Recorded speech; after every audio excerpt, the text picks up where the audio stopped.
बिस्मिल्लाहिर्रहमानिर्रहीम। प्यारे बच्चों अस्सलाम वालेकुम। प्यारे बच्चों, आज का हमारा सबक है अलिफ मद आ से अल्फाज बनाएं।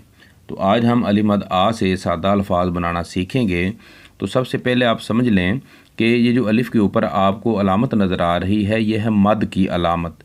तो जब हमने अलिफ़ की आवाज़ को ज़रा लंबा करना हो, दो अलिफ़ के बराबर हमने करना हो, तो तब हम अलिफ़ के ऊपर मद लगाते हैं और ये बन जाता है आ। सिर्फ एक अकेले अलिफ़ की आवाज़ तो आ होती है ना, लेकिन जब इसकी आवाज़ को अलिफ़ की आवाज़ को ज़रा लंबा करना हो, दो अलिफ़ के बराबर खींचना हो, तो हम ऊपर मद लगाते हैं आ। समझ में आ गई बात? तो आइए अब हम अलिफ मद आ से नए नए अल्फाज बनाना सीखते हैं। तो ये देखें, अलिफ मद आ। अब इसके साथ अगर हम लिख देना बे, तो बन गया आब। ठीक है, अगर अलिफ मद नहीं लगाएंगे तो अब बन जाएगा अब, लेकिन ऊपर मद ये लगा दी है तो बन गया आब। अब देखें, अलिफ मद आ, अलिफ मद आ, इसके साथ हम मिलाएंगे पे को, पे आप। अब देखें, अलिफ मद आ, इसके साथ हम लिखेंगे जीम को,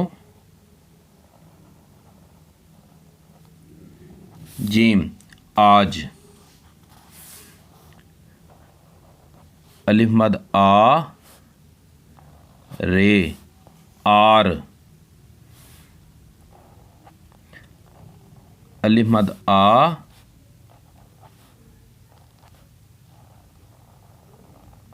सीन आस।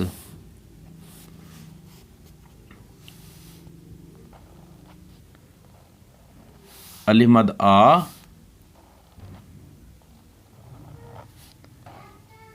गाफ आग।